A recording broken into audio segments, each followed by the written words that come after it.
Okay, we're going to start with the nation. Cash flights persist in banks. ECOWAS sends Togolese leaguer to engage Niger's junta. NDLEA arrests groom, 25 guests for drug at wedding party in Katsina. The Nation is deemed newspaper of the year. FG raises revenue. No, FG raises review panels on 1.5 trillion naira road contracts debt. Tinubu governors to sign health pact with WHO.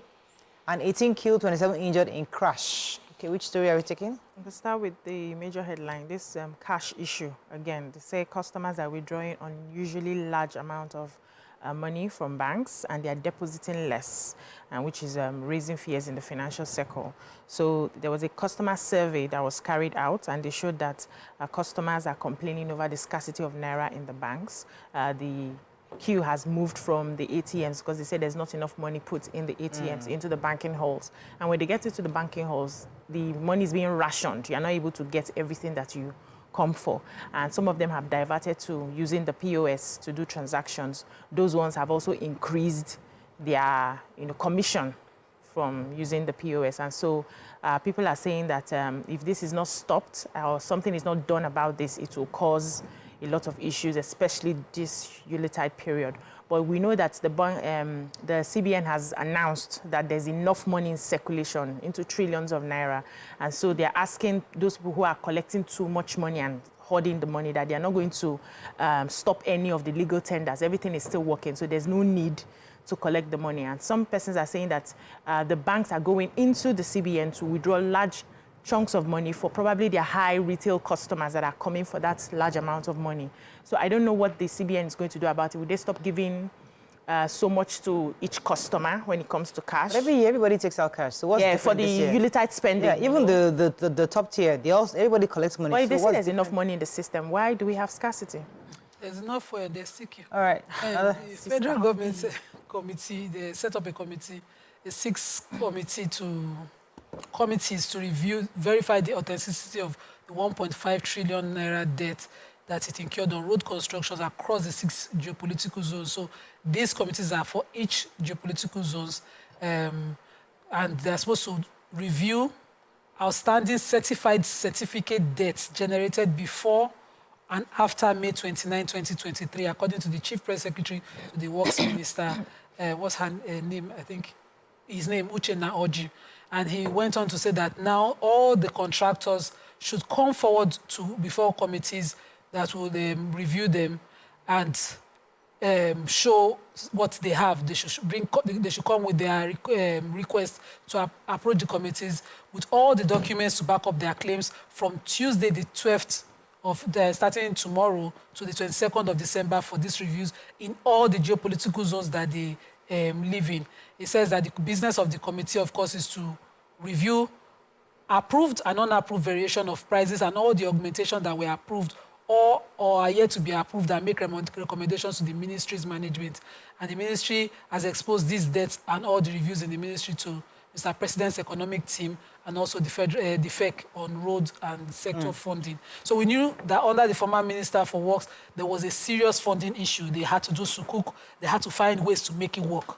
So, of course, some contractors are still waiting to be paid. I hope that after this review, everything is settled because the person deserves their wages. Yeah, I've got NDLEA. The operatives in Katsina State have disrupted a pre-wedding party which involved a drug abuse competition in the community called Shola quarters. They arrested 25 youths. So they said that the way this happened was that they had mixed all sorts of illicit substances and put a few drugs, mixed it in a plastic bucket, and they were, just having their way, having fun or whatever it is you call that sort of behavior. And the NDLEA had gotten intelligence, they swooped in on them, and 25 of the guests were arrested. The groom wasn't there, but they said that eventually he was arrested as well. I mean, can you imagine how crazy that is? Your pre-wedding party, you throw a drug party. Anyways, they also arrested a member of what they describe as a drug trafficking organization. They said he's a businessman, 44, Emeka Augustine. He first claimed that he deals in copper and wire, but he was arrested coming from Cameroon.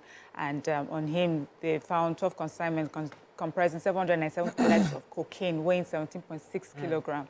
So he was as well arrested. Okay. Let me take President Bola Tinubu and 36 governors will tomorrow sign an agreement that will reform the health sector.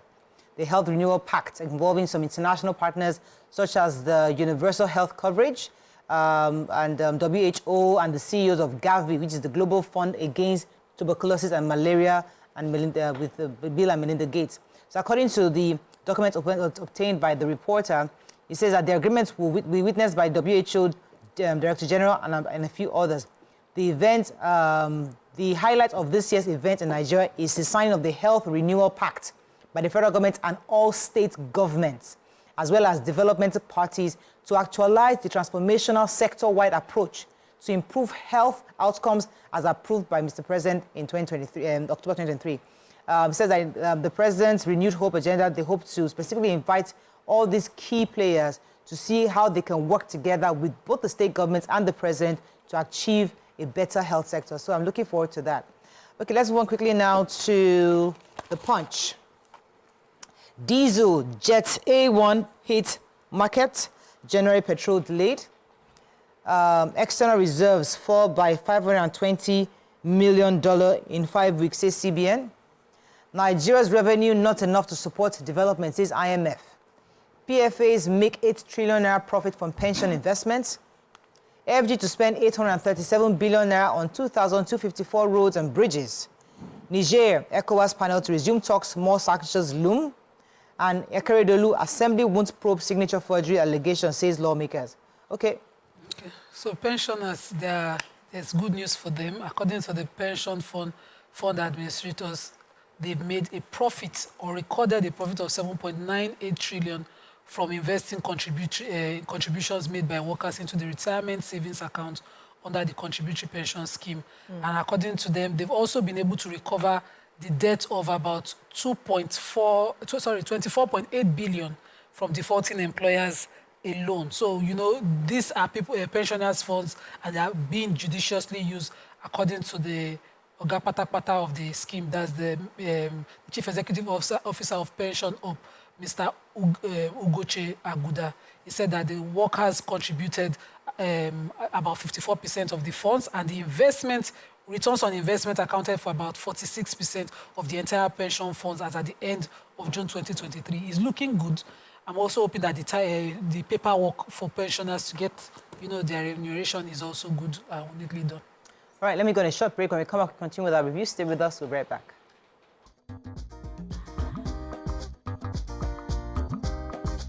Stay tuned. Your View will be right back.